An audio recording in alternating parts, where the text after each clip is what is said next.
A while back, I made a video about why you can't keep an NFL football that goes into the stands. But that was made in 2017, and a lot has changed in the NFL since then. Back then, under certain circumstances, you could actually keep an NFL ball if it fell into your lap. But now, nope, you cannot keep that ball. In fact, trying to do so might land you in jail. And the reason is not what you think. So let's find out, and that's coming up right after this.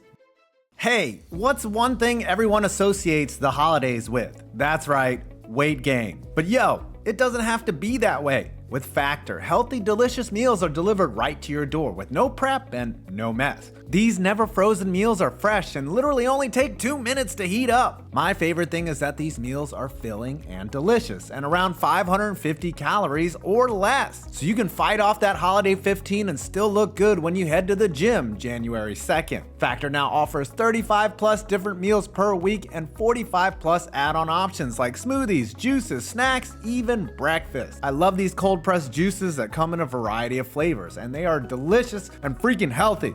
And like I said, you can choose from breakfast items like delicious apple cinnamon pancakes, bacon and cheddar egg bites, and potato, bacon, and egg breakfast skillet. Still better than eggnog and leftovers. So after this video, head to factor75.com or click the link below and use code 5points50 to get 50% off your first Factor box. Again, that's factor75.com from the link below and use code 5points50 to get 50% off your first box. Reuben's rule. First, I have a very important story to tell that affects all of us in sports. The year is 1921. Reuben Berman is attending a Giants-Reds game at the Polo Grounds. A batter rips a foul ball, and Berman is fortunate or unfortunate enough to catch it. Now, back in the 1920s, it was customary to return the ball to an usher and move towards another day of contracting cholera. In fact, it was a posted policy that not giving the ball back was grounds for arrest. But for some reason, Berman, an educated stockbroker, refused to hand over the ball. He then tossed it deeper into the stands. Security loved this so much they detained him and then removed him from the premises. So he did the most American thing ever. Even back in 1921, you could sue a motherfucker. And that's what he did. He sued them for distress, humiliation,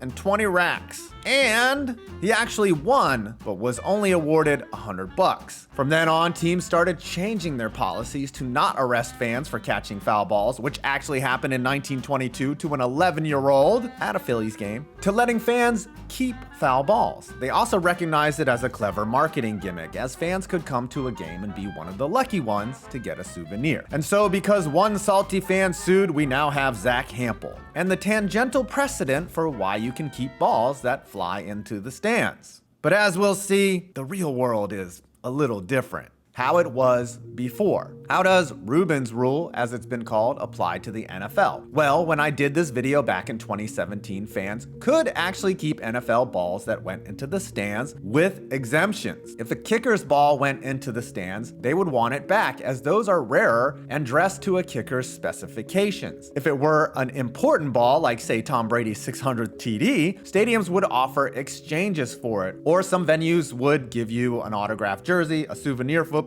or simply ask for it back. However, you could absolutely keep the ball, but you might be asked or forced to leave. Today, you can't keep a single one. Nope, not one, and here's why. Why you can't keep a football that goes in the stands. Some internet sources say that they don't allow you to keep a football because of safety concerns. Scrums over footballs in the stands cause commotion, and the idea that if you can't keep it anyways, why trample the fan next to you like you're at a normal regular season Eagles game? But that's not the reason. Now, the NFL clearly doesn't want players to throw balls into the stands, as today they fine them over $7,000, but that's not really about the gesture or the ball itself. It didn't used to be, rather. Was it the cost of the balls? Did inflation suddenly make them more expensive? Nah, a billion-dollar company can afford a $100 football. No, none of these are the reasons. Okay, it's because since 2018, the NFL placed a microchip in the ball. Yes, if you saw my video on why the NFL football doesn't have stripes, you would know that there is literally an RFID chip inside the ball. They got a chip in the ball. And according to Huddle Up, that technology is proprietary. And the last thing the NFL needs is someone selling it on eBay or to the Russians. It's the reason why you can't buy actual game-used footballs either. Don't believe me? Go ahead. Try and find one that is for sale that isn't a souvenir. Because of the chips, policies regarding balls kicked or thrown into the stands started to change in 2018. According to Gridiron Sport, the NFL can eject fans or even pursue legal actions against stubborn fans in the form of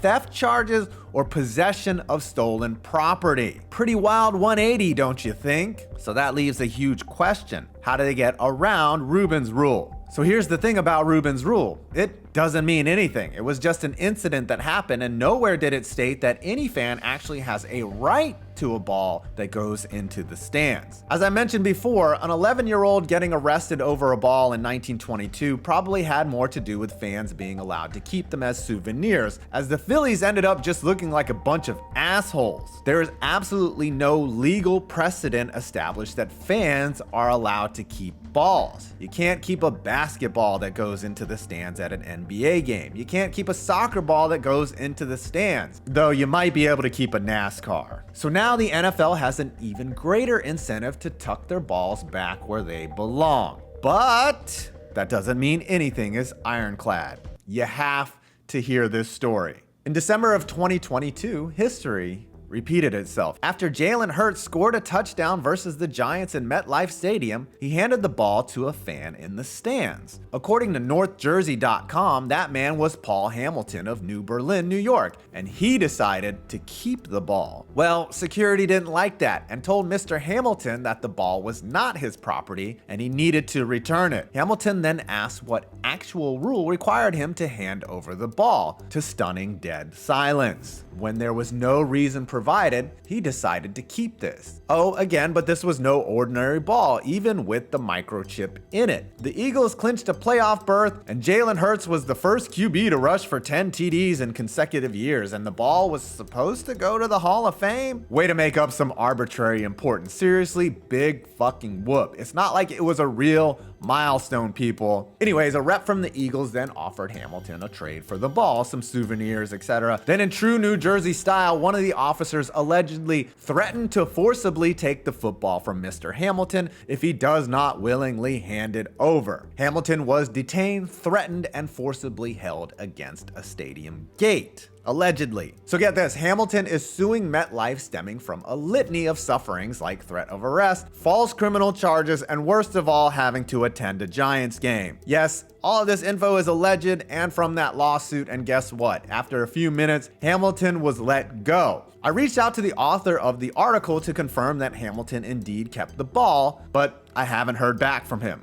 But the assumption is yes, Hamilton got to keep it. So with all of this, you actually can keep an NFL football? I have scoured the internet and even tried to contact the NFL, and honestly, there is no rule or stated policy that says you can't. You just have to deal with possibly being arrested and charged with theft. Hey, stand your ground and have the balls to sue the stadium on top of it. But also, remember there's a chip in the ball, and now they know where you live. I'm 5 Points Vids, and you made it to the end of this video.